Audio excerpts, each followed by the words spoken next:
Always.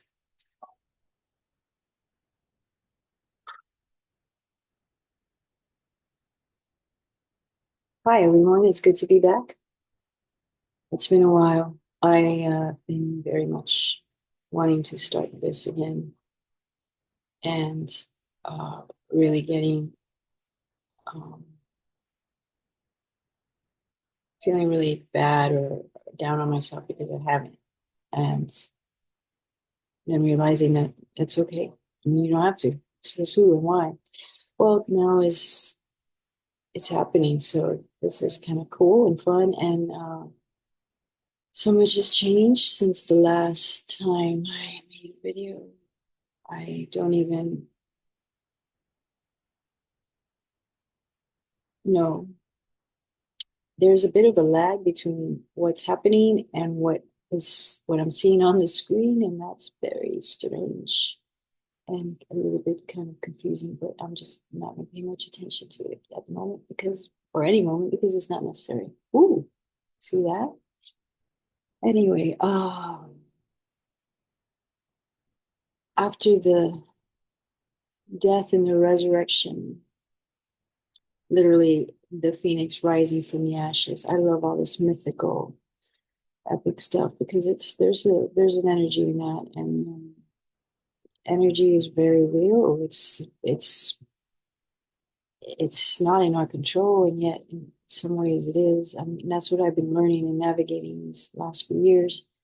Sometimes in the most traumatic, um, devastating ways, and sometimes in the most light and playful and sweet ways. And I can't really control how it happens. And that's what I think I am jumpstarting this new adventure or continuing adventure with is talking about this because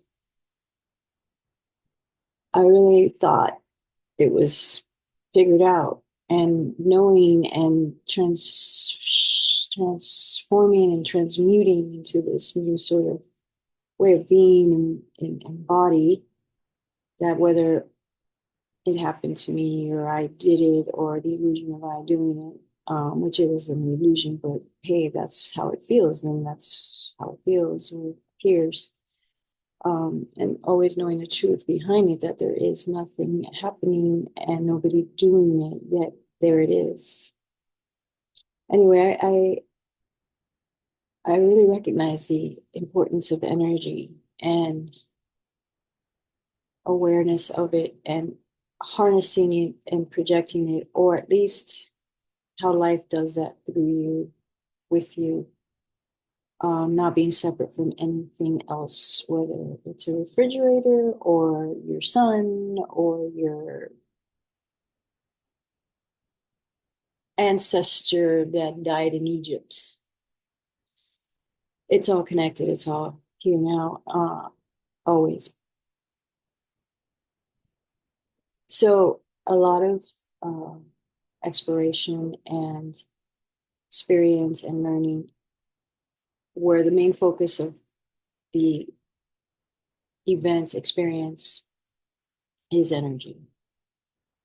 And those appear to be choices. For example, I am a Kundalini activation facilitator. The DMT journeys, the Bufo journeys, the Tantra journeys, the I would say meditation, but I haven't done much of that in the last 53 years. Masturbation, yes, that's a journey, energetic journey as well. Anyway, uh, and then the stuff that happens that you don't necessarily choose or call in. Some of it is a blessing, or some of it is also something you would pay $1 million to avoid. But there it is happening, and what's the difference? There is no difference. It's what's happening, and it's part of however it's appearing for you is part of your journey, and it's freaking perfect. There is no wrong way. And in the last few years, I've done something that I hadn't done before that when I landed in the non-duality rabbit hole and hypnosis, is that before that, I didn't really search outside myself, but I got so lost and my world just crumbled into ashes that I didn't know what else to do. But coming out of it, and 2020 is retrovision. What do you call it? God, you know that saying about hindsight is 2020. Um, that it was such a loving dance with life and beyond, if there is a beyond life. And if there is, it's also life. So there you go. So I really appreciate that coming out of it, because I used to always have this sort of resistance to the word love and unconditional love and, a lot non-duality and, well, pretty much everything, this spiritual awakening movements and religions and all that. It's all love, it's all love. But I wouldn't even go so far to call it love, but it does feel like love. I guess not personal love, a gentleness that is always holding you, supporting you, witnessing you, adoring you, and not judging you because it is itself. But it's a benevolent benevolence. Like what I learned is even when things appear to be going very wrong or feel like evil, there's like if can transcend the experience, especially if we can do that in the moment. It doesn't mean neglect it or negate it. It means like being in it, almost like, but with this expanded awareness of what it is that's doing that and being that and appearing as that. Kind of like you're the actor playing the character in the movie, and this is a scene in the movie that's happening that happens to be a very uncomfortable, sometimes horrendous scene. If you can transcend that, it's happening to me, the seriousness, the heaviness of it, and witness it from the actors, the creators' perspective, even the writers of the script of that scene, the directors, the camera picking it up, it's all you. If you can go into that space, and you can, even when it's happening, just to remind yourself this is it, then there's almost like a lightness and a playfulness and a humor and an enjoyment in that, no matter what is happening. Because it's all a dream, a movie, whatever metaphor you want to use. And for those who might believe, no, this is very real, feels very real, there's consequences, there's pain, well, you can still see it and experience it in that same way, right? Oh, there's my nut. And you can still take a detachment from what's happening and from the seriousness of yourself and see it as the whole, like the actor, maybe is a better way of playing that role, which is the everythingness. That is, I mean, if we take it at the level of this reality and how we know it, it's like there's Giselle, and Giselle is playing Rosa in this movie.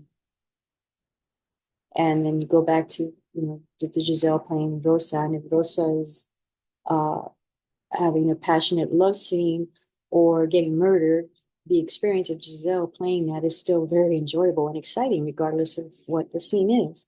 However, the truth of this entire movie, dream, whatever you want to call it, is that it's not Giselle playing Rosa and Michael playing Eduardo. I don't know why I'm going on Latin on this or Hispanic on this, but um, it's the source for whatever life, energy, God, playing Giselle, playing Eduardo, playing every other single character, playing the gun that's being shot to kill Rosa, playing the bullet that comes out, playing the air that the bullet, you know what I mean? It's everything. And that's who you are.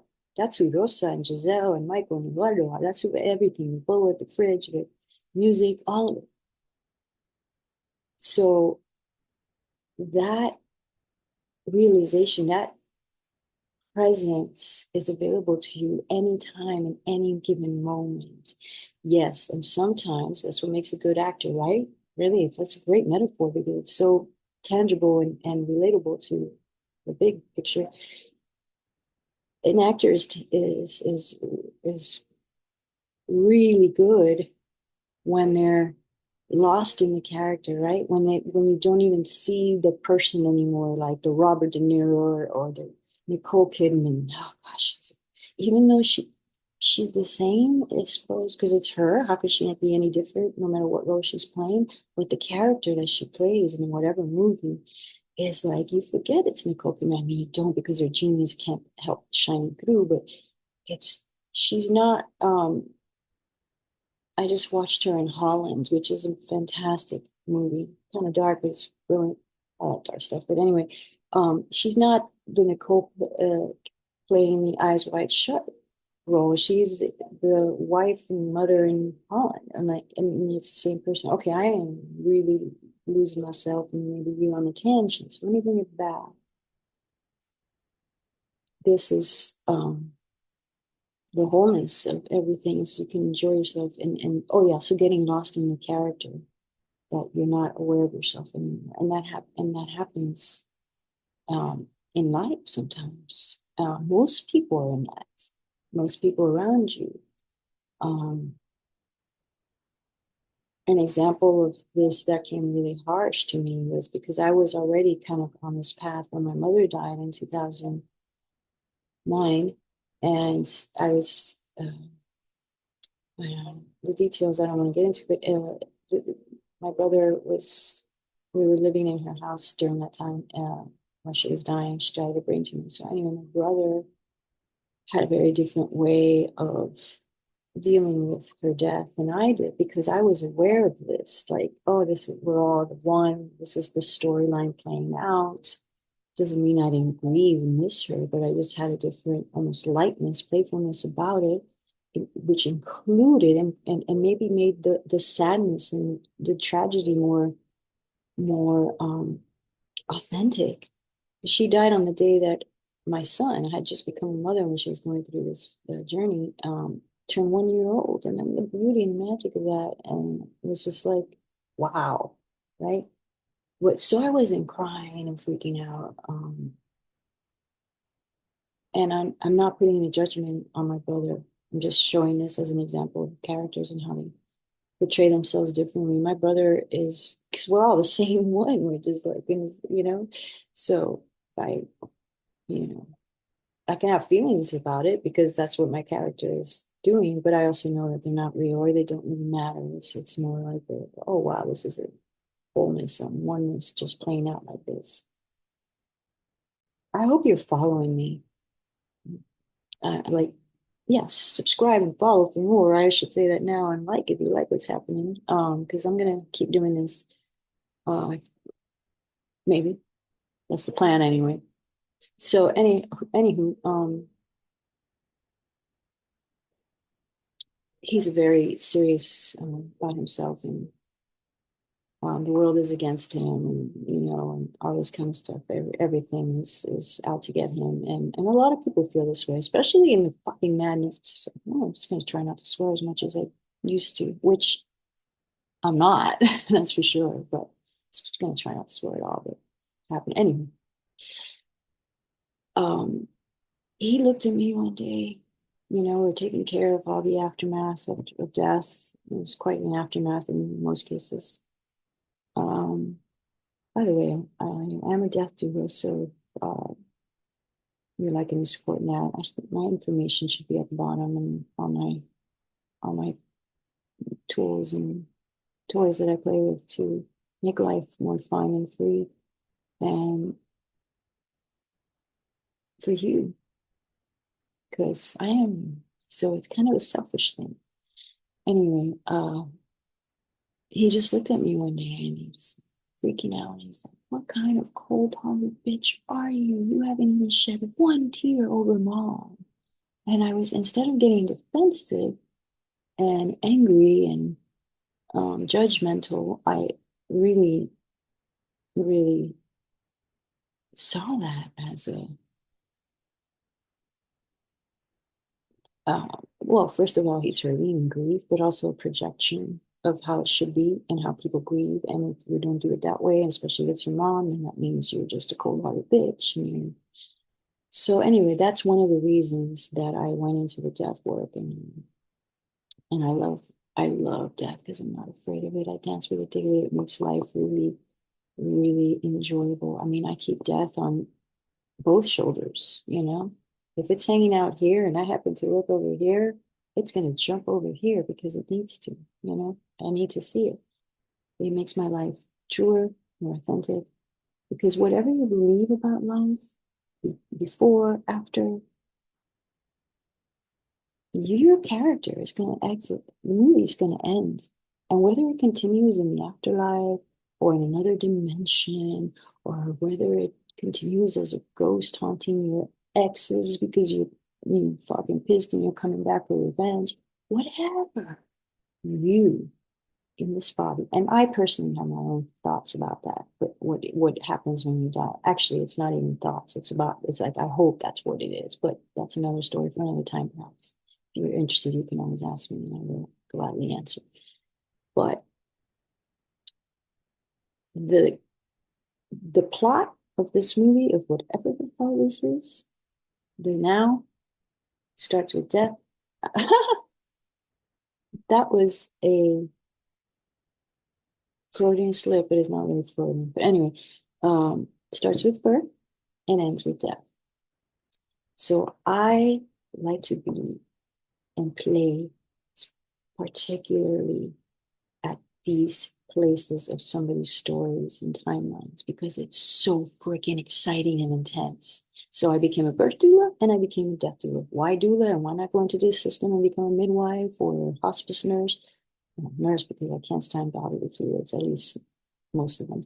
But other than that, because you're in the scripts or the setting of this story, these institutions are very limited and they require a ton of paperwork. But there's other ways, right? As a doula, you're free to come and go and do it your way. And we all got our own way, and we're all so magically gifted in just our beingness. That's why we're here. You're a character that wouldn't be here if you weren't loved into to the creation of being a character, just like J.K. Rowling's, which is you, which is everyone, which is everything. I mean, she loved Harry Potter so much to birth him. But just as much did she love Hagrid and Dumbledore and the blah blah of all the Harry Potter characters. So you are loved because you're here. And even when you die, you're loved because you died. Your story has to end. I mean, it does. I mean, there might be stories of people that are living forever. And who knows? Or vampires. Are they real? Um, your story might be one of those, but I don't. The chances are not really. So why not make whatever limited in the illusion of time? The plot line is got a time, even though, okay, this is where we go. The essence is infinite. It's everything. It's eternal. It's nothing. Yes, but in whatever phase we're in right now, where you're listening to me and I'm talking to a camera, I'm talking to you, I'm talking to myself. Whatever this is in time and space, or the illusion of time and space, it's like this right now, right here. And gosh, as I'm going to say this, I'm like, things are changing so fast and unknowable that maybe we don't die. Maybe those of us right now, our storyline has no ending, or not yet anyway. It's funny because I'm so comfortable with death and I'm so aware of it, and love how it really makes us feel alive when we are in this state, in this place, in this way, that I'm really comfortable going anytime. I have no reason to yes, I have a beautiful son. I have a, blessed life, and I'm really grateful. However, I'm really okay with exit. I your character out of the story, and yet I get readings and stuff like that because I'm getting into. I enjoy that stuff. I think it's a great sandbox to play in and playground of infinite possibilities of life on Earth and beyond. And they always, I know the one constant thing I hear is, you're gonna have a long life. You're gonna live like into your 90s and you're gonna be healthy and still going. I'm like, fine. But anyway, speaking of that, I also do tarot readings. I'm going to end this on a non-dual interpretation or an infinite interpretation for those people who squirm at the word non-dual, which I used to be one of those as well. And I'll elaborate on that on another video. For today, for us, for the oneness, for isness. And if you're listening to this and it's tomorrow or Sunday or 2052, this is still your card for the day. Oh, perfect that is. Oh my. I couldn't have planned that. I swear I didn't plan that. You saw me shuffle maybe. Ooh, naked woman. That's the best part of it for starters, for this earth plane. The world at your feet. The world is yours. It's here for you. That's why you're here. It's not here for any other reason. It's here for you. Do what you want with it. Play with it. Enjoy it. Know that one day you will. Now watch this card be death. It's not. That would be cool. You will exit this world. And some of us maybe exited while we're still in it. But that's very different than this is so cool. I can't believe how cool this is. Yeah. Fulfillment, completion, peace, harmony. It's all here. It's all you all the time. Love yous. Like and follow for more. That's the new lingo. Subscribe. And I'll catch you on the flip side.